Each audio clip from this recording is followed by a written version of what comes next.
Matalo TV.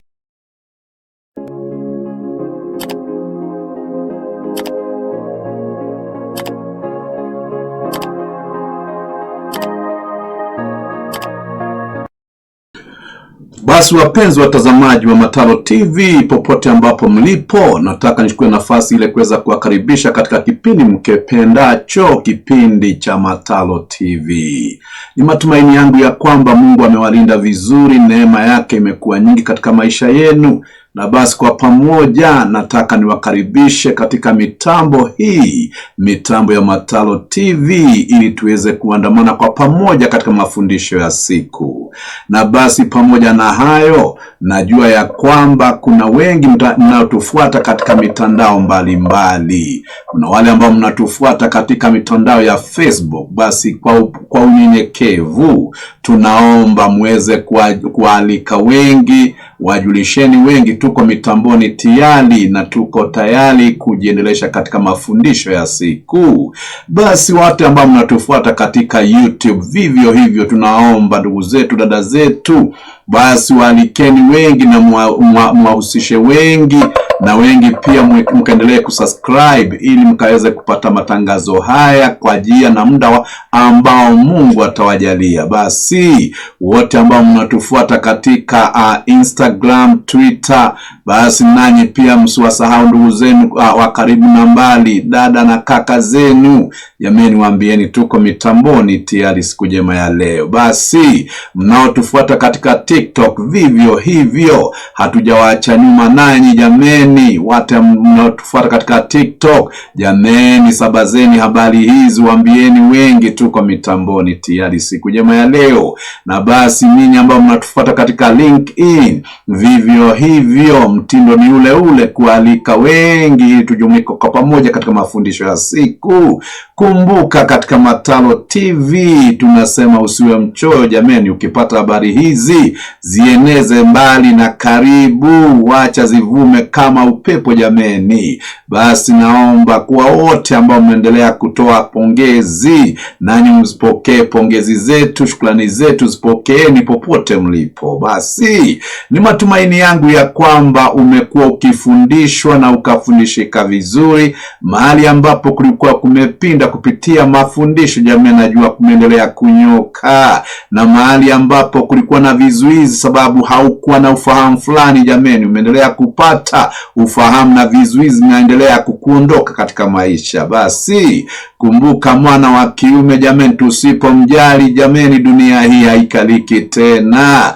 Mungu akapendezwa akampa huyu mtu jameni majukumu ambayo lazima atekeleze, na lazima nasi tujue ili aweze kuyatekeleza vizuri majukumu yake. Mwanaume huyu lazima afundishwe, akuzwe na alelewe vizuri katika njia ambazo nitamfanya kiongozi ambao ni wa kutamanika. Na basi kumbuka, kila siku mimi husema jameni, ni Matalo TV peke yake mahali ambapo unafundishwa pasipo kulipa karo, na mahali ambapo chakula kimeandaliwa kandalika vizuri, yako ni kuweza kuingia na kushiriki pasipo kubisha hodi. Na basi siku njema ya leo nataka sasa nilete utangulizi. Mnajua kila siku jameni na watanguliza kwa kile ambacho kimemuumba mwanaume, ili tusije tukaongea mengi na tukose mwelekeo. Basi tunasema kila wakati mwanaume ameumbwa kwa nguzo 6 ambazo nazitaja kwa lugha ya kigeni, kisha baadaye nazieleza kwa lugha ya Kiswahili. Na basi tunasema katika lugha za kigeni, a man is a leader. Number 2, a man is a provider.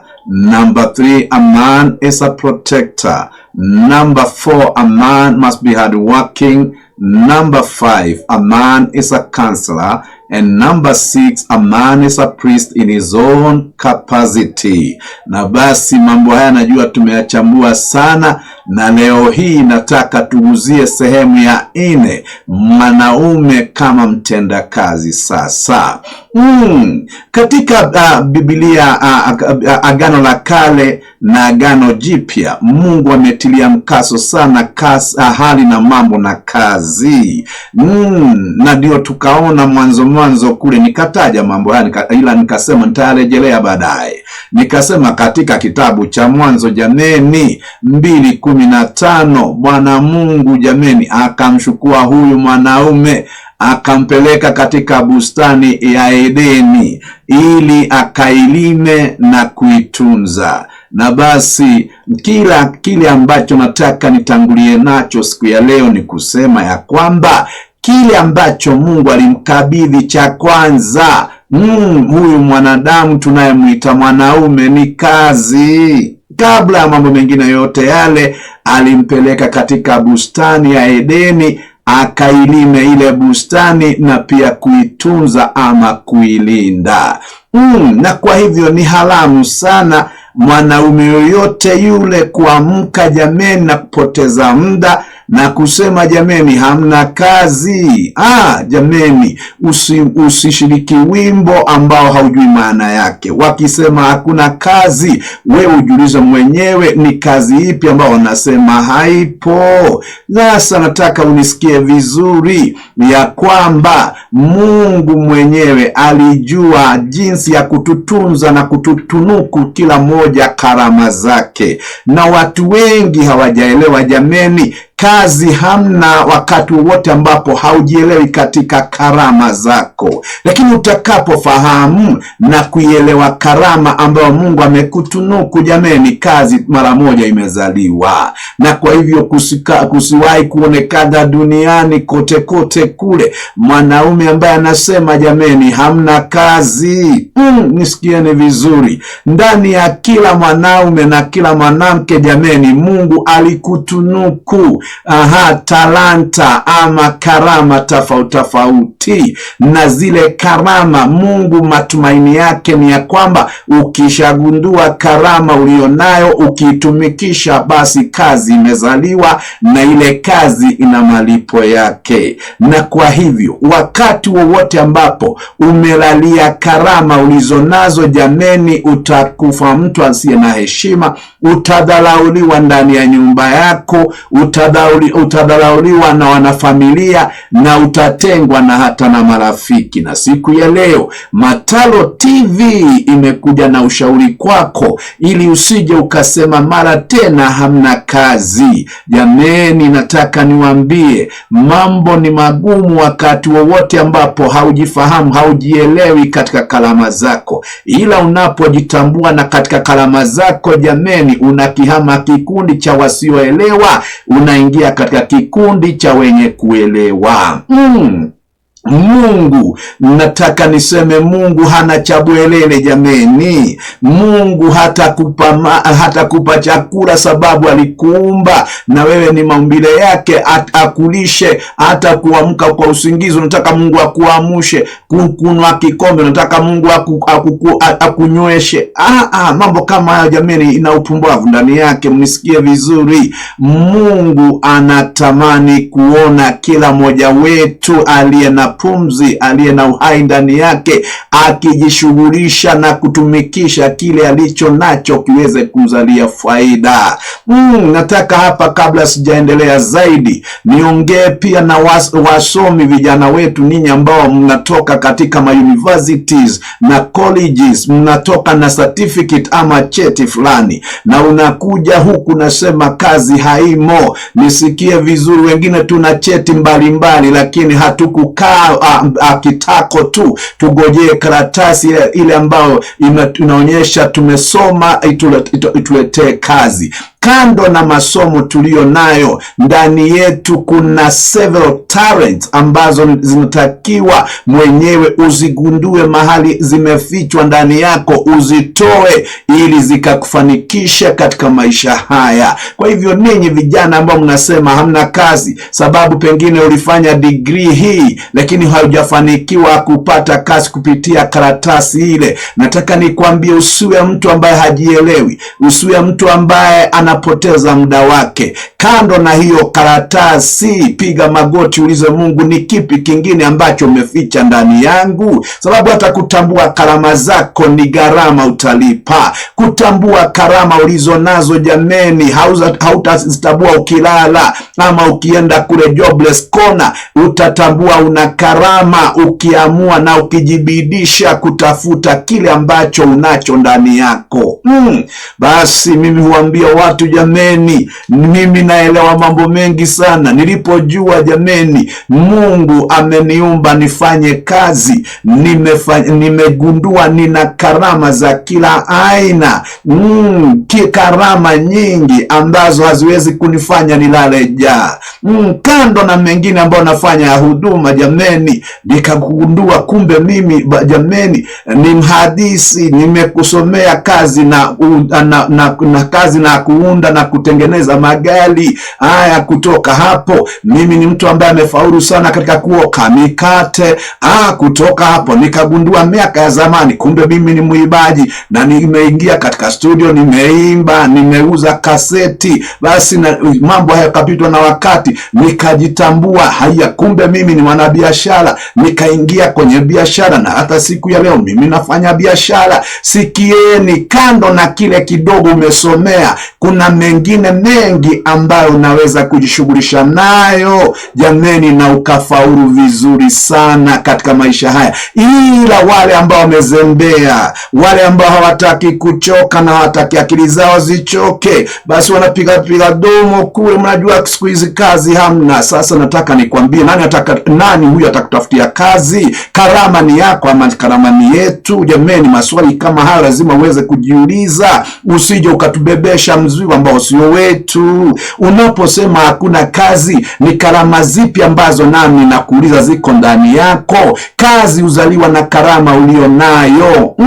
Nani alikwambia kazi utaiokota barabarani kule? Sasa nisikieni vizuri, ninyi ambao mnajitaabisha bure na mambo yasiyo na faida, anza kujichunguza ndani yako, kile ambacho utasikia kuhimizika kufanya sababu na karama aina ile, jameni, kitumikishe. Kuna watu pia walisoma lakini wakapata, jameni, hamna kazi ambayo walitamani waajiliwe waitekeleze. Wakaingia katika mambo na michezo ya kuigiza, wakaingia katika mambo na wengine na michezo mbalimbali, na siku ya leo katika kazi zile zinalipa vizuri na maisha yao, jameni, yameboreka vizuri. Kwa hivyo kusiwe kukawa na mtu ambaye anasema hamna kazi.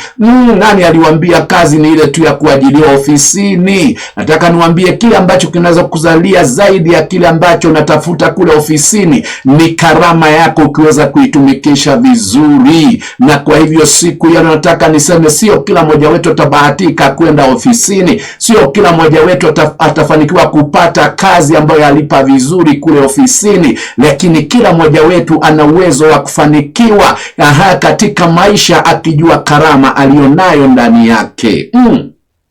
Mambo hayo tuweze kuyajua. Leo hii nataka nisongelee jambo hili, sababu nataka muone ya kwamba Mungu anapendezwa sana na mtu yoyote yule ambaye anajishughulisha katika kazi. Leo hii nitaguza katika Agano Jipya, nikufundishe, nikuonyeshe ni haramu sana wewe mwenyewe kukosa kujishughulisha. When you are idle, you are destroying your own life and you are destroying your own future. Sasa sikia vizuri. Basi mtumishi Pauli akaandikia kanisa la Thessalonika. Basi nataka nitusome, na tutasoma kwa lugha ya Kiingereza, kisha baadaye nitaeleza hatua kwa hatua katika lugha ya taifa ile. Basi ukisoma katika 2 Thessalonians chapter number 3 verses 6 down 12, inasema maneno haya: In the name of the Lord Jesus Christ, we command you, brothers,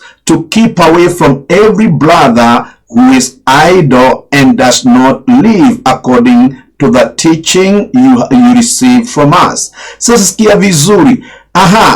Paulo anawahimiza wapendwa wa Kristo wale ambao walikuwa na ushirika kwa pamoja, akawaambia wajitenge na mtu yoyote ambaye hajishughulishi na ambaye hakai katika vile ambavyo mafundisho yalivyo. Wakaambiwa wajitenge na mtu kama huyo. Sikieni, kumbe ukiwa mtu ambaye amezembea, mtu ambaye hataki kuchoka, mtu ambaye hataki kujiuliza ni yapi ambayo nitashiriki niweze kujifanyia faida katika maisha haya, maandiko inasema tujitenge na wewe. Kwa hivyo usije ukatuonea hasira ati ya kwamba tumejitenga na tutajitenga na. Maandiko imetupa kibali cha kukutenga wewe ambaye haujishughulishi na watu wengi sana. Moyo wangu unaumia sana siku hizi ninapotembea sehemu mbalimbali, nakuta wanaume asubuhi na mapema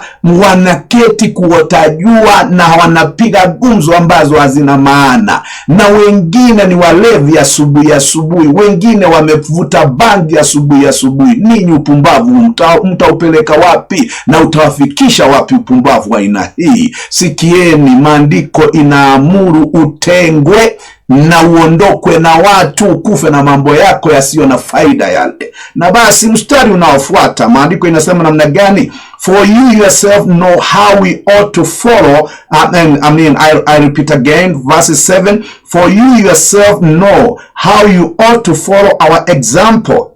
Hata kabla sijatoka hapa nataka nikome kidogo. Kumbe mtumishi Pauli, na nataka pia niongeleshe wahubiri mahali hapa. Kumbe mtumishi Pauli hakukaa kitako agojee misaada ya watu, bali aliishi kwa mfano kwa wengine. Alitumikisha mikono yake, alifanya kazi kwa mikono yake. Ninyi ambao mna kanisa ya watu 5, watu 10, watu 20, na unakaa hapo kitako wewe ni mtumishi kuliko watumishi wale wengine, basi ninyi chungeni sana msije mkaharibu maisha yenu na mkaharibu doa zenu na mkaharibu na hata maisha ya watoto wenu. Nani aliwaambia ni dhambi kuuliza Mungu akujulishe ni karama gani ingine ulio nayo kando na kuhubiri na waze kuitumikisha? Nataka niulize swali moja, ninyi wachungaji ambao mna makanisa dogo ndogo na mnataka kukaa kitako pale mkigojea watu walete sadaka na walete misaada, nani aliloga watu wa aina hii? Jameni, sikieni, si dhambi kama kanisa lako haliwezi kukulisha, haliwezi kukuvalisha, haliwezi kutunza familia yako. Enda utafute ama utumikishe karama ulio nayo, ukaweze kulete chakula nyumbani, ukaweze kumvalisha mkeo, ukaweza kuwasomesha watoto wako. Tuna kizazi ambacho hakielewi maandiko, hakielewi Biblia. Unashukua tu Biblia siku 2 3, the Bible says. Biblia imekuwa ikisema vile halijadi. Jameni, wewe sio wa kwanza kutuambia imesema. Biblia ilikuwa eko zamani ikisema vile na itaendelea kusema, ila maisha yako usipoyalinda, usipoyashughulikia, maisha yako yataingia kwenye hatari. Kwa hivyo nawasihi sana wachungaji mlio na makanisa mandogo, tokeni mtumikishe karama zingine ambazo Mungu amewajalia, ili msije mkawafanyia watu utapeli, sababu mtakapoona mtaiga mambo ya mataifa, ama mtaingia katika dhambi na mtafanyia watu madhambi. Mambo haya yajueni mapema, ili kanisa lisichafuliwe na watu ambao hawajaelewa neno na hawajafundishwa na hawana misingi mizuri ya neno. Nani ana karama za kufundisha na kuhubiri neno kama Pauli? Lakini katika shughuli zake nyingi akasema hataki kuwa mzigo, na akaita watu wafuate mfano wake, ya kwamba halali karama yake ama hakali karama yake, anainua karama alionayo ili aendeleshe kazi ya Bwana na asiwe mzigo kwa mtu yoyote yule. Najua sasa kuna mtu anasema huyu anatuingilia.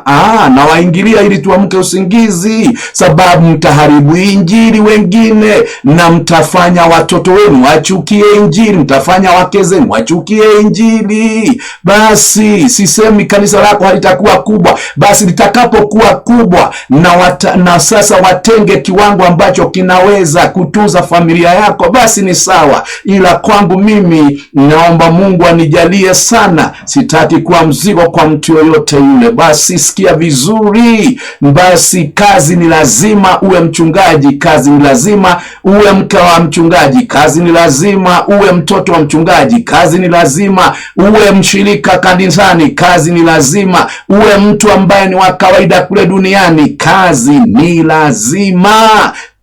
Na yoyote asiyeweza kufanya kazi, tutasikia ni yapi ambayo itamfuata. Turudi tu mahali ambapo tumekuwa. We were not idle when we were with you. Anasema Pauli, hawakukaa tu kitako kugojea. Wakati ambapo walikuwa katika kanisa hili, hawakukaa tu kitako kugojea miujiza itendeke ama kugojea sadaka za watu wa Mungu. Sikia, anasema walijishughulisha. Na kama mfano huu umetolewa na mtumishi wa Mungu ambaye tunamheshimu sana kwa kazi ambayo amefanya katika Agano Jipya, mwandishi wa vitabu nyingi kuliko wote walioandika walioandika Agano Jipya. Basi jameni, kama huyu anasema hivyo, wewe utasema nini? Mambo haya na maswali haya lazima tuweze kuyajali, kujiuliza kwa njia iliyo sawa na tujijibu kwa njia iliyo sawa. Basi mstari wa 8 maandiko inasema inasema, nor did we eat anyone's food without paying for it. Sikia, anasema hatukula ama hatukushiriki chakula cha yoyote pasipo kulipa.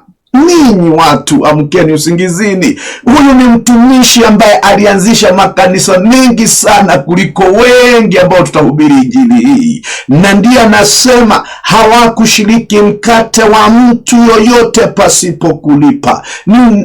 Jamani, hapa tuna shida kubwa na lazima tuamke usingizini. Huyu mtumishi anasema hakutaka vitu vya bure, alitaka kile ambacho mwenyewe amegharimikia. Na sijui kama unajua, kuna jambo hili nataka ulijue na ulifahamu vizuri. Kuna utamu wakati ambapo unakula jasho yako, na kuna amani ambayo unaihisi ndani yako wakati ambapo umejua kula jasho yako.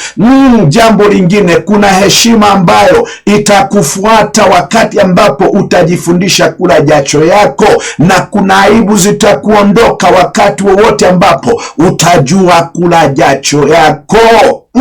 Mstari 9 maandiko inaendelea kusema namna gani?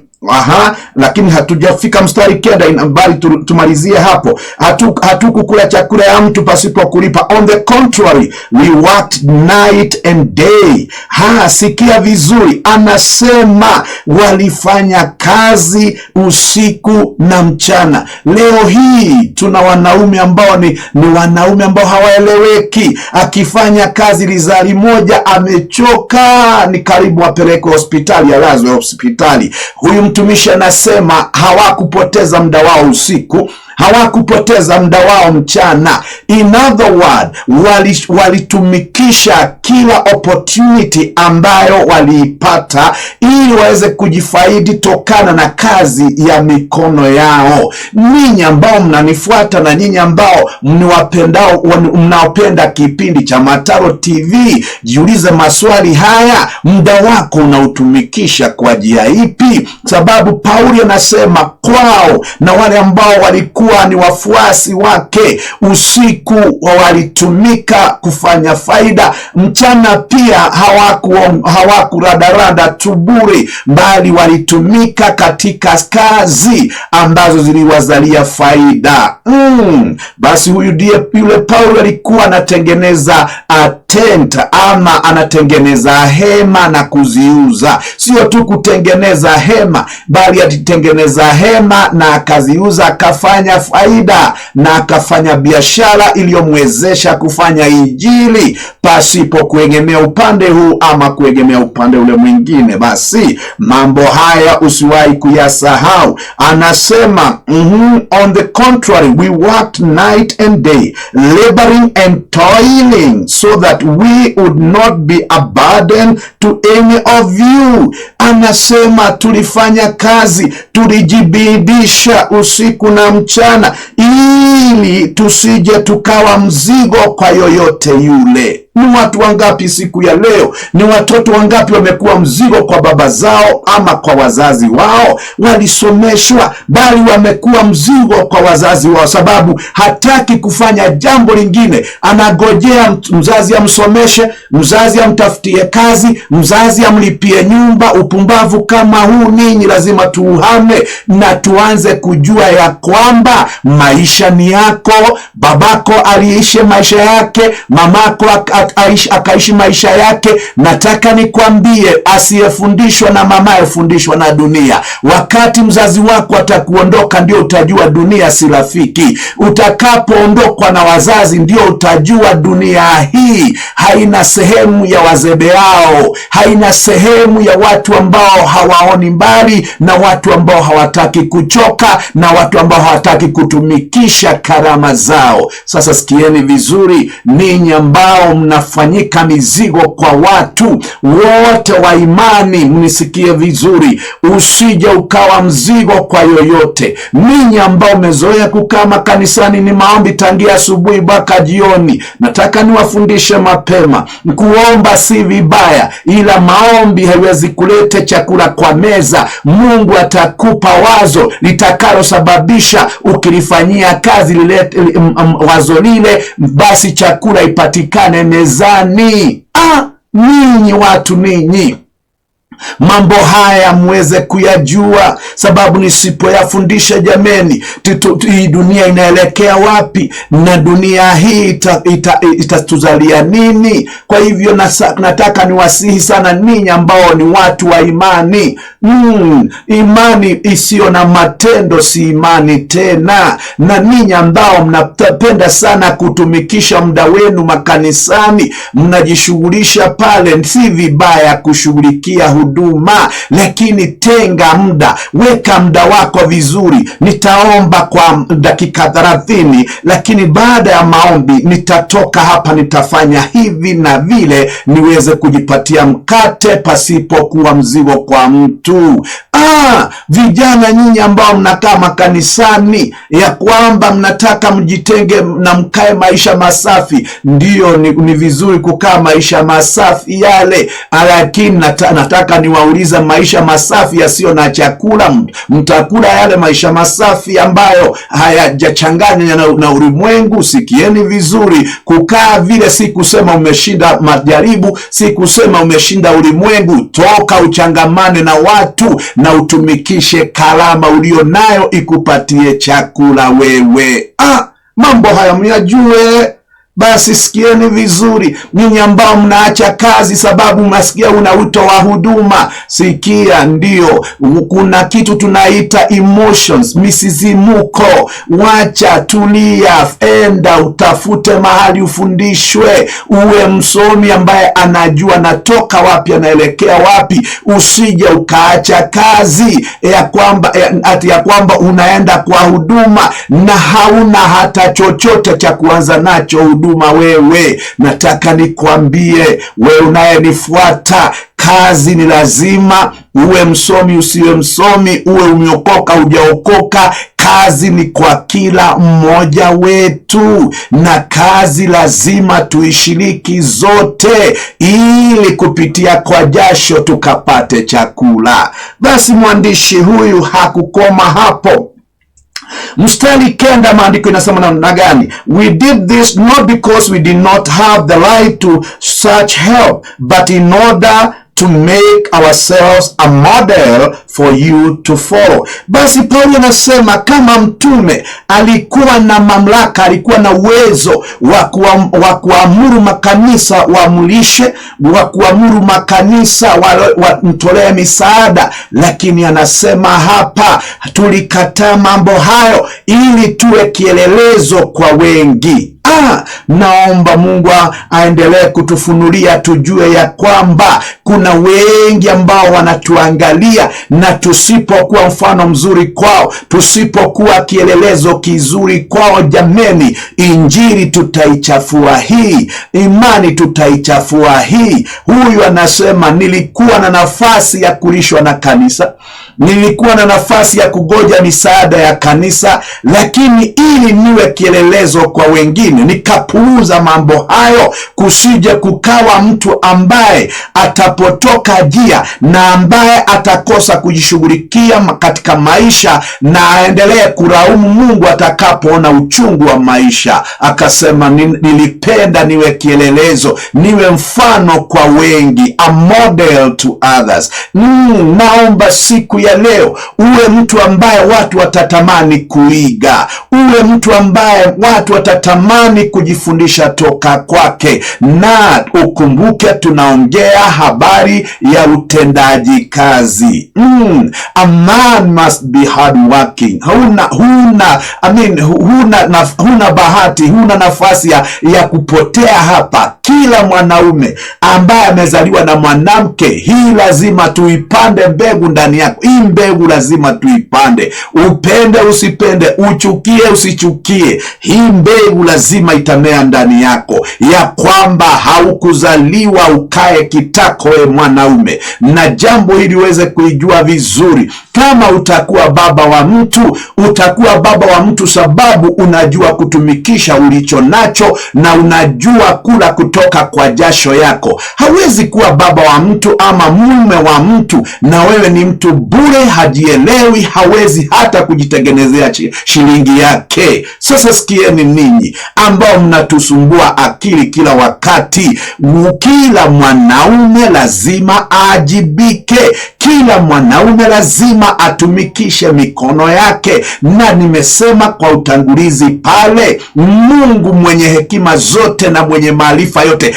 alijua sio wote tutatoshea katika maofisi, ila alitujumulisha zote katika utendaji wa kazi kwa kutujalia karama tofauti. Na ndio nikakwambia mimi ukiniona hapa pamoja na kuhubiri mimi ni mechanical engineer, pamoja na kuhubiri mimi ni mwandishi wa vitabu, pamoja na kuhubiri mimi ni mkulima, pamoja na kuhubiri mimi ni mwanabiashara, pamoja na kuhubiri miaka ya zamani nilikuwa natunga nyimbo na kuziiba na kuuza gazeti, pamoja na kuhubiri nina mengine mengi ambayo naweza kukutajia. Na kwa hivyo, na sijaona unyonge katika hali na kutumika na katika injili, sijaona unyonge, na mambo haya yote yameendelea kunisaidia na kunishikilia.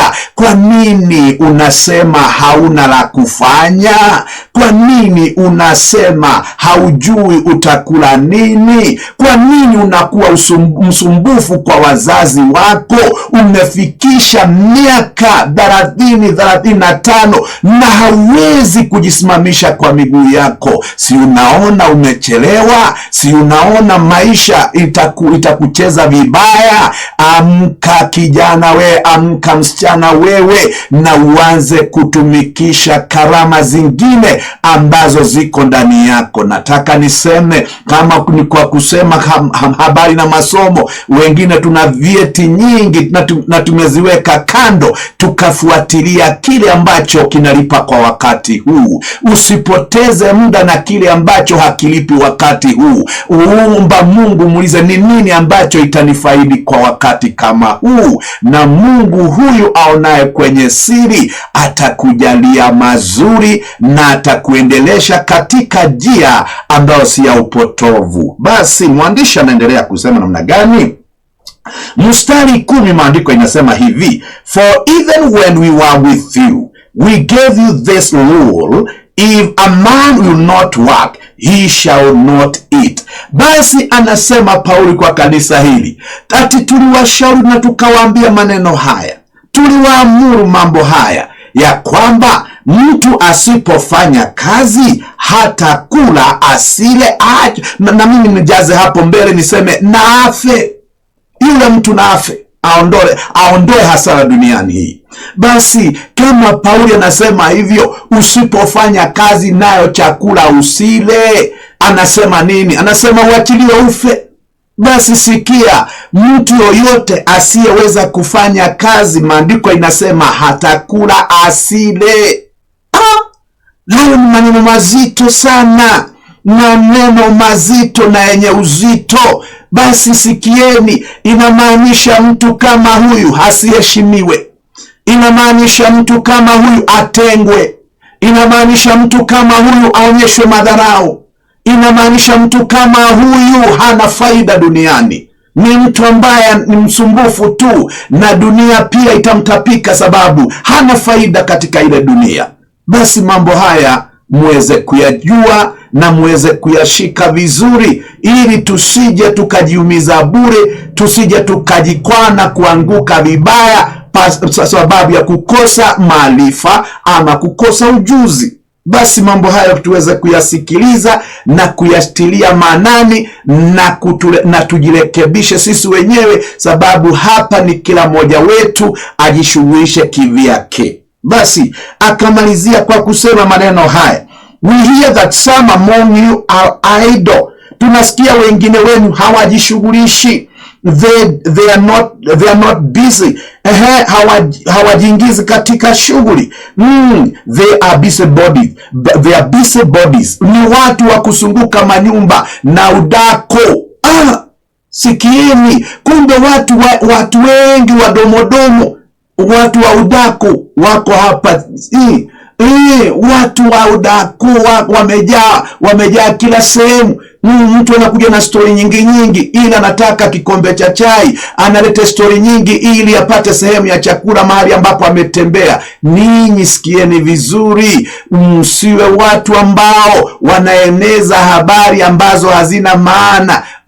Ninyi msiwe watu ambao wanatoa maneno ambayo ni ya kutaka tu kuonewa huruma ili mfumulishwe na wengine. Kuanzia siku ya leo, hata nyinyi mgeuke muweze na hata nyinyi kuwajali wengine na kuwalisha wengine. Kama unatamani kulishwa, basi naye tamani kulisha wengine. Hayo ndiyo mambo ambayo lazima tuweze kuyajua na tuweze kuyafuatilia ili tukaweze kufanikiwa katika maisha haya. Basi sikia, mstari wa 12, such people we command and urge in the Lord Jesus Christ to settle down and earn the bread they eat. Narudia tena. Such people we command and urge in the Lord Jesus Christ to settle down and to earn the bread they eat. Sasa Paulo anasema hata hawa watu tusiwasihi. Anasema na waamrishwe hawa watu basi wajikusanye na waweze kujielewa na kutumika ili waweze kujipatia wenyewe mkate wao. Mambo haya jameni, lazima tuyachunge sana. Maandiko inasema mimi na wewe we settle down na tuweze kufanya kazi itakayotuzalia mkate wa kila siku, itakayotuzalia chakula cha kila siku. Sio tu kazi, ni kazi iliyo na faida, ni kazi itakayokuzalia kile ambacho unakihitaji. Mambo haya tuweze kuyajua. Leo imekuwa ni introduction, ni utangulizi tu. Nitakuingiza ndani katika mambo mengi kuhusu kufanya kazi, na ninajua ya kwamba utakaponifuata vizuri na kusikiliza ushauri vizuri, dunia yako utaibadilisha, maisha yako utabadilisha, familia yako utaifanyia mabadiliko. kila chochote ambacho kinaguzana maisha yako kitaona mabadiliko. Na basi Mungu huyu atupendaye na Mungu huyu wa neema aendelee kutujalia mazuri na aendelee kutufunulia kile ambacho ametutunuku katika hali na karama, ili maisha yetu yakawa mazuri kuliko vile alivyo siku ya leo. Basi neema ya Mungu iwatoshe hadi kipindi kingine kijacho. Mungu awabariki.